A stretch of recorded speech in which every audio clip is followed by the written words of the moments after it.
Motor وے پر France پلٹ 32 سالہ خاتون سے بی بی سے اجتماعی بد اخلاقی کے واقعہ کی تفتیش میں پولیس نے غفلت اور نااہلی کے ریکارڈ قائم کر دیے ہیں۔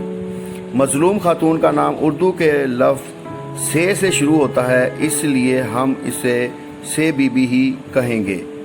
وقوع کی ایف آئی آر 1369/2020 میں تمام واقعے کی حقیقت کو تبدیل کر کے لکھا گیا ہے۔ آئی جی پنجاب انعام غنی نے وزیر اعلیٰ بزدار کے ساتھ پریس کانفرنس کر کے جن 2 ملزموں کو مرکزی ملزم قرار دیا، ان میں سے ایک ملزم وقار الحسن خاتون سے زیادتی کا ملزم ہی نہیں نکلا۔ زیادتی کے ہزاروں مقدمات میں مظلوم خاتون کو ہی مدعیہ بنایا جاتا ہے۔ اس انتہائی اہم کیس میں پولیس نے ایک ایسے شخص کو جس کا نام سردار شہزاد تھا مدعی بنا دیا، جس کو مدعیہ پہلے سے جانتی تک نہ تھی۔ مدعیہ سے بی بی نے جس عزیز دوست جنید کو مدد کے لیے فون کیا تھا، اس نے وقوع کا مدعی بننے سے ہی انکار کر دیا۔ تھانہ گجرپورہ کی ایف آئی آر میں تعزیرات پاکستان کی دفعات 392 اور 376 تو لگا دی گئی، لیکن مظلوم سے بی بی کا میڈیکل مناظرہ کرانے کے بجائے اس کے کپڑوں سے ڈی این اے کے نمونے حاصل کر کے تفتیش کا آغاز کر دیا گیا۔ دوستو، وقوع کے وقت مظلوم سے بی بی جس جگہ اپنی کار کھڑی کر کے مدد کے لیے پولیس کا 2 گھنٹے تک انتظار کرتی رہی، وہ جگہ اور علاقہ تھانہ گجرپورہ کی بیٹ نمبر 5 کرول وار کی ٹیم کا علاقہ تھا، اور اس جگہ عوام کو تحفظ فراہم کرنا اس ٹیم کی ذمہ داری تھی۔ لیکن اس ٹیم کے پولیس اہلکار اس وقت ایک اہم پوائنٹ پر گاڑی کھڑی کر کے سستا رہے تھے۔ وقوع کی رات تقریباً 1 بجے مظلوم سے بی بی کی کار کا پیٹرول ختم ہوا۔ اس کے ساتھ 3 بچے جن کی عمریں 4، 6 اور 7 سال تھی موجود تھے۔ سے بی بی نے ہونڈا سٹی کار سے موٹر وے پولیس کو 130 پر کال کر کے مدد طلب کی، تو انہوں نے مقامی پولیس اہلکاروں کا ایک نمبر دیا۔ اس نمبر پر سے بی بی نے فون کر کے کہا تو پولیس اہلکاروں نے پوچھا کتنے کا پیٹرول لے کر آئیں۔ سے بی بی نے 1000 کا پیٹرول لانے کا کہا۔ وہ پولیس اہلکار تو پیٹرول لے کر نہ آئے، لیکن مبینہ طور پر ان کے ساتھی عابد ملی اور شفقت خاتون کو لوٹنے کے لیے وہاں پہنچ گئے۔ یہ بات بھی ریکارڈ پر آئی ہے کہ ملزم عابد اور شفقت نے مظلومہ سے چھینے کے پرس میں سے نقدی اور زیورات نکالنے کے بعد 1000 روپے کا نوٹ گاڑی کے اندر سیٹ پر رکھ دیا تھا۔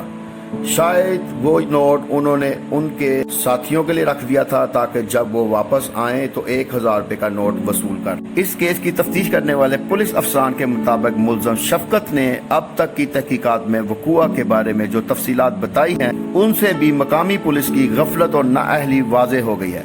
موٹر وے کے اس مقام پر ملزم عابد علی اور شفقت اپنے ایک ساتھی اقبال عرف بالا، جو لکھو ڈہر کا رہائشی تھا اور اسے بالا مستری بھی کہا جاتا ہے، کے ساتھ مل کر وارداتیں کرتے رہتے تھے، جبکہ تھانہ گجرپورہ کی پیٹرولنگ پولیس ان کی گرفتاری کے لیے کبھی بھی یہاں ناکہ لگا کر کھڑی نہیں ہوئی۔ یہ بھی کہا جا رہا ہے کہ تھانہ گجرپورہ کے ایس ایچ او شاہ زیب خان بھی ان ملزموں کی وارداتوں سے پوری طرح آگاہ تھے۔ ملزم عابد ملی کو واردات سے قبل اسی سال جولائی میں ہائی وے پولیس شیخو پورہ نے پکڑ کر اگست میں جیل بھجوایا، لیکن وہ ستمبر کے آغاز میں ضمانت پر رہا ہو کر دوبارہ وارداتوں میں ملوث ہو۔ دوستو، ملزم عابد ملی کے دادا علی محمد کے 2 بیٹے تھے، جن کے نام اکبر علی اور انور ہیں۔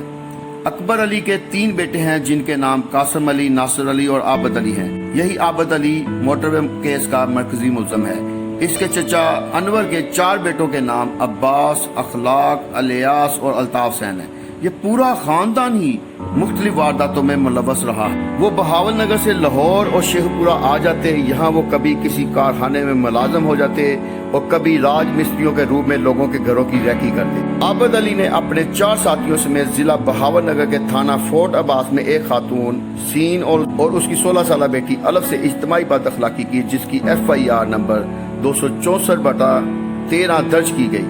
اس وقت ملزم عابد علی کی عمر صرف 20 سال تھی۔ اس کیس میں چند ماہ بعد ہی ملزم عابد علی صلح ہو جانے کے باعث چھوٹ گیا تھا۔ 22 مئی 1993 کو پیدا ہونے والے عابد ملی نے مختلف وارداتوں میں 10 سے زائد خواتین سے بد اخلاقی کی ہے۔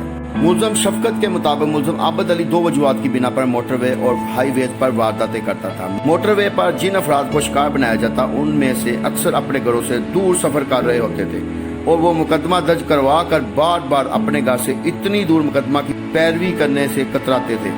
دوسری وجہ یہ تھی کہ ملزم عابد ملی